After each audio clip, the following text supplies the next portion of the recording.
आज का प्रेस वार्ता, प्रेस कॉन्फ्रेंस महत्वपूर्ण है और मुझे बताने में भी बड़ी खुशी हो रही है कि बिहार का जब चुनाव हुआ था तो वो राष्ट्रीय जनता दल को सबसे बड़े दल के रूप में जनादेश दिया था। यानी सिंगल लार्जेस्ट अगर कोई पार्टी थी तो राष्ट्रीय जनता दल थी। और उसके बाद हम लोगों ने देखा, सब लोगों ने देखा कि भाजपा के लोग जो है उसके बाद सिंगल लार्जेस्ट पार्टी हुई, क्योंकि जो 3 सदस्य वीआईपी के थे वो उनके साथ जुड़ गए। और मुझे प्रसन्नता इस बात की हो रही है, खुशी इस बात की हो रही है कि फिर से बिहार विधानसभा में अगर सबसे बड़ा कोई दल है तो वो राष्ट्रीय जनता दल फिर से हुआ है। यानी 76 पहले हमारे पास सीटें थी, विधायक थे, अब जो कि 4 और एआईएम के सदस्य जुड़े हैं।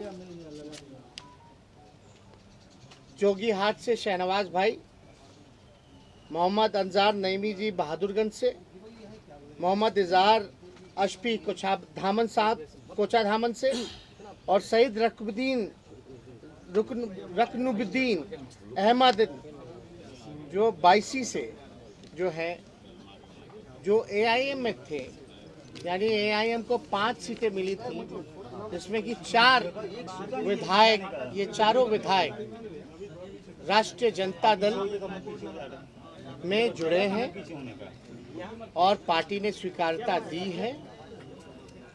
और आप सब लोग जानते हैं कि जो भारतीय संविधान के 10वीं सूची, जो भारतीय संविधान का 10वीं सूची धारा 4 के अंतर्गत में इन लोगों ने राष्ट्रीय जनता दल में विलय किया है। यानी मिनिमम जो है, आपको किसी भी दल का अगर विलय होता है तो 66% होना चाहिए। और आप सब लोग जान रहे हैं 5 में से 4 जो एमएलए जो ज्वाइन किए एआईएम के, यानी हमारे पास 80% है, जो कि नियम कायदा भारतीय संविधान का जो अनुच्छेद जो है, सूची जो है 10वीं सूची के धारा 4 को फुलफिल करता है। इसी टेक्निकल रूप में ये ज़रूरी होता है कि जो इन्होंने प्रस्ताव दिया, जो इन्होंने अध्यक्ष जी के नाम पे दिया चिट्ठी, कि इन चारों की इच्छा है कि राष्ट्रीय जनता दल ज्वाइन करे, तो फिजिकल रूप से हम लोग आज बिहार विधानसभा भी गए और फिजिकली जो है चारों विधायकों की पेशी आदरणीय अध्यक्ष जी के समक्ष हम लोगों ने रख दिया। हम लोग मिलकर के भी आए हैं और आप लोग सब लोग जान रहे हैं कि हम इन सभी चारों विधायकों का आभार प्रकट करना चाहते हैं। शहनवाज भाई हुए, नईमी साहब हुए, मोहम्मद इजहार अशफी साहब हुए, रकनुद्दीन अहमद साहब हुए, चारों विधायकों का हम धन्यवाद और आभार प्रकट करना चाहते हैं कि इन चारों के आने के बाद जो अभी राष्ट्रीय जनता दल के हैं, जिन्होंने अभी ज्वाइन किया है, चारों आरजेडी के नए विधायक का ताल्लुक राष्ट्रीय जनता दल से पुराना रहा है। 2005-10 में लोगों ने चुनाव भी लड़ा है और शहनवाज भाई तो 2015 में विधायक ही थे राष्ट्रीय जनता दल के। तो इनकी वापसी जो है, घर वापसी हुई है, जिससे हमारा दल महागठबंधन मजबूत हुआ है। और देश के हालात को देखते हुए इन लोगों ने जो फैसला लिया है, ये बाकायदा लीडर फैसला है। और हम लोग सब लोग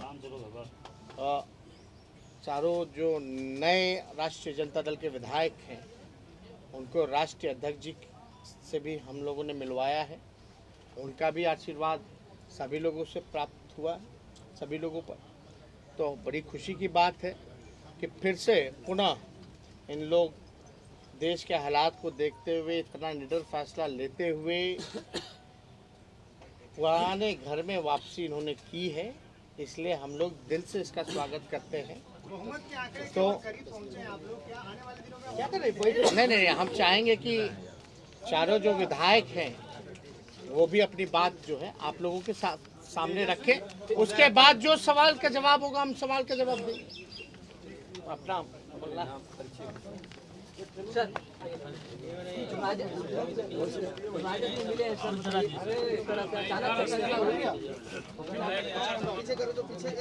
जो देश का हालत है उसको देखते हुए को मजबूती करने के लिए हम लोग एक प्लेटफॉर्म में आने का काम किए हैं ताकि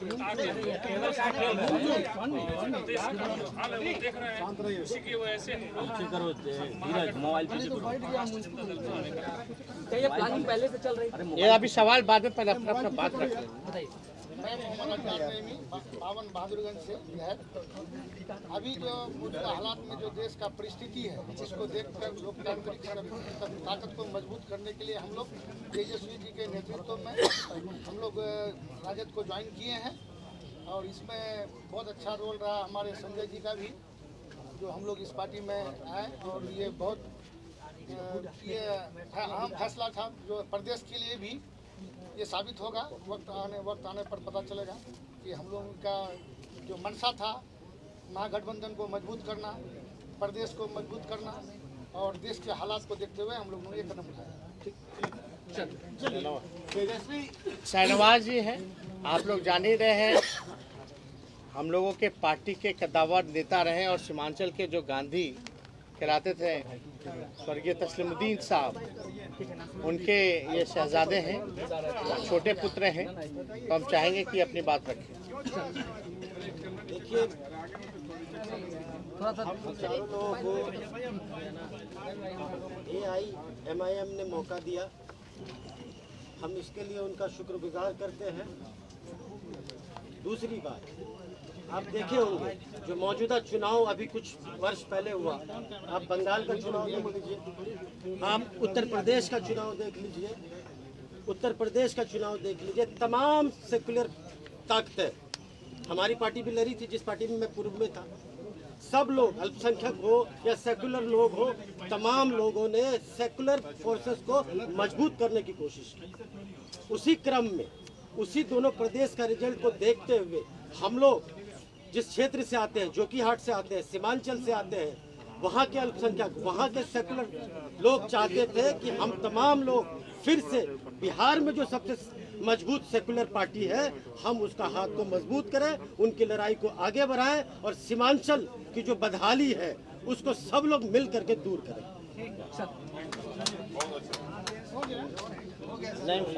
अपना बोल बोलिए सर। थोड़ा तेज बोल दीजिए सर प्लीज। MIM पार्टी से गत 20 विधानसभा चुनाव लड़ा था। मैं पहले भी विधायक था और माननीय लालू जी के नेतृत्व में पहले भी राजनीति की है बिहार में। और अभी मौजूदा हालात में जो मुल्क के हालात हैं सारे सेकुलर एक प्लेटफॉर्म में आते हैं, सबके खिलाफ चुनाव लड़ना है। इसलिए हम लोग बिहार में अपने युवा नेता माननीय तेजस्वी प्रसाद यादव जी के नेतृत्व में इस पार्टी की सदस्यता ग्रहण की है और सीमांचल में संगठन को मजबूत करके हम लोग एक नया बिहार बनाने का प्रयास करते हैं। ठीक है, और कोई सवाल? पहले से चल रही थी तमाम विधायकों को अपने पार्टी में मिलाने के लिए। उदयपुर में जो घटना हुई, अभी इस मामले पे आप लोगों ने पहले नहीं देखिए जहाँ तक मामला है, इन लोगों ने साफ तौर पे ये कहा कि जो देश के हालात और आप लोगों ने घटनाएं भी देखी होंगी, चाहे उदयपुर हो या कहीं भी हिंसा होती है, जो कट्टरपंथ है, कट्टरपंथ के लिए कोई जगह नहीं होनी चाहिए। और हमारा साफ मानना है कि जितने सेकुलर फोर्सेस हैं या आने वाला जो पार्लियामेंट का चुनाव होने वाला है उसमें भी हम लोग चाहते हैं कि जितने सेकुलर फोर्सेस हैं वो मजबूत हों, एकजुट हों। सेकुलर फोर्स जब हम बोलते हैं तो किसी धर्म से नहीं जोड़ना देखा जाता। हर धर्म में कुछ सेकुलर विचारधारा के होते हैं, कुछ कट्टरपंथ होते हैं, लेकिन हम सेकुलर फोर्सेस की बात कर रहे हैं कि सब लोगों को एकजुट होने की आवश्यकता है। क्योंकि आज देख लीजिए, पहले से ही जनता देश की बेरोजगारी से, गरीबी से, लाचारी से, बेबसी से, ना शिक्षा है ना चिकित्सा है, और जहां से ये विधायक जो चुन के आए हैं वो बिहार का सबसे गरीब इलाका जो कि सीमांचल है, और अभी जो पूरा बाढ़ की स्थिति बनी हुई है, तो उस हालात में पहले से ही इतनी ज़्यादा मुसीबत हमारी देश की जनता, बिहार की जनता झेल रही है। वो कम था क्या जो इस तरह का पॉइजन, जहर समाज में घोला जा रहा है, जहां एक भाई को दूसरे भाई के प्रति लड़ाया जा रहा है। चाहे नुपुर शर्मा का बयान हो, उसकी भी निंदा है, चाहे जो उदयपुर की घटना है हम उसकी भी कठोर निंदा करते हैं, और हिंसा और सांप्रदायिकता से हम लोग लगातार जो है लड़ते आ रहे हैं। विचार जो हमारा विचारधारा है सब लोगों को पता है। हम लोग सब लोग चाहते हैं कि देश में अमन हो, शांति हो, खुशहाली हो, भाईचारा हो। आज अमन छीन गया, चैन छीन गया, खुशहाली छीन गई। कोई वर्ग, चाहे युवा हो, महिला सुरक्षित नहीं है। लॉ एंड ऑर्डर की हालात आप देख रहे हैं पूरे बिहार में या पूरे देश भर में। आप स्थिति देख लीजिए, हर जगह क्राइम हो रहा है, गरीबी है, ना मजदूर खुश है, ना किसान खुश है, ना छात्र खुश है। तो इस हालात को देखते हुए सभी लोगों ने निर्णय लिया है, और हम लोगों ने खुशी जाहिर की है कि भाई इससे बल मिला, और ये समय का मांग था, और ये जनता की मांग थी, आम आवाम की मांग थी कि भाई बिहार में महागठबंधन राष्ट्रीय जनता दल को मजबूत कीजिए। अगर कोई बिहार में सांप्रदायिक शक्तियों को लड़ सकता है, हरा सकता है, जो हमने हराया है। आज तक भाजपा की हिम्मत नहीं हुई बिहार में कि अकेले चुनाव लड़ के दिखा सके। एनडीए में सबसे बड़ी पार्टी होने के बावजूद भी तीसरी नंबर की जो पार्टी है उसका मुख्यमंत्री बनाया गया। ये क्या है? इसलिए हम लोगों ने शुरुआत से ही हम लोगों ने लड़ाई लड़ी, और इस लड़ाई को हम लोग आगे लड़ेंगे और हम लोग जीत हासिल करेंगे। कि आप बहुत जल्द जदयू में भी कोई बड़ा ऑपरेशन करने वाला है। नहीं, सब कोई ऑपरेशन सर्जरी थोड़ी ना होता है। ये सब देखिए, कोई सर्जरी ऑपरेशन नाम, भाई हम लोगों की क्या ताकत है जो बीजेपी की है, उस हिसाब से ये तो एक विचार की लड़ाई में विचारधारा से जो लोग जुड़े हैं, जो जनता की मांग है उससे ये लोग आए हैं, जो समय की मांग थी उससे जुड़े हैं। वरना आप तो जानते, हम तो विपक्षी दल हैं, लेकिन फिर भी बिहार की जनता ने महागठबंधन को जनादेश दिया। वो अलग बात है कि चोर दरवाजे से कोई सरकार आई और बनी, लेकिन इतना मजबूत विपक्ष बेईमानी के बाद भी हम लोग इतने मजबूत हैं कि लगभग जो है ज्यादा दूर नहीं है सत्ता से। फिर भी हम लोगों को सत्ता का लालच नहीं है, लोभ नहीं है। औरों को होता है और है भी, वो दिखता भी है, छलकता भी है, लेकिन हम लोगों को इतना रसाकसी में भाजपा जदयू आपस में लड़ रहा है, फिर भी बेइज्जत कर रहे हैं एक दूसरे को, फिर भी बने हुए साथ। ये दिखाता है कि कितना सत्ता का लालच है, लोभ है। लेकिन हमारी लड़ाई चलती रहेगी। एक विचार की लड़ाई है, और पूरे देश में दो विचारधारा है, और दो विचारधारा के बीच लड़ाई है, और लड़ाई जो अहिंसा में विश्वास करता है, जो अमन चैन भाईचारा में विश्वास करता है, जो देश का उत्थान में विश्वास रखता है, विकास में विश्वास रखता है, जीत उसकी होगी। जो नफरत की राजनीति करते हैं, झूठ बोलने का फैक्ट्री जिन लोगों ने खोल रखा है, जो मैन्युफैक्चरर हैं, होलसेलर हैं, डिस्ट्रीब्यूटर हैं, उनको जनता सबक सिखाएगी। बीजेपी को भी बड़ा झटका लगा है, कहीं ना कहीं बड़ी पार्टी थी। नहीं, अब कैसे हुई नहीं हुई, अब हमको तो अरे अब कौन किसको, वो लोग एनडीए में आपस में झटका खेल रहा है, एक दूसरे को कभी ना कभी झटका ही देते रहते हैं।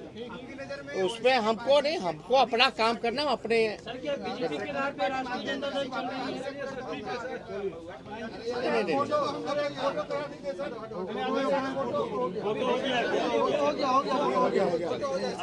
चले हो ही गया, अब 5:30 हो गया।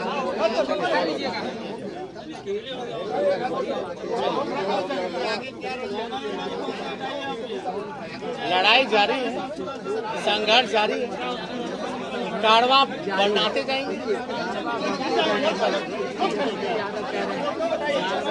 आराम से हटा लो।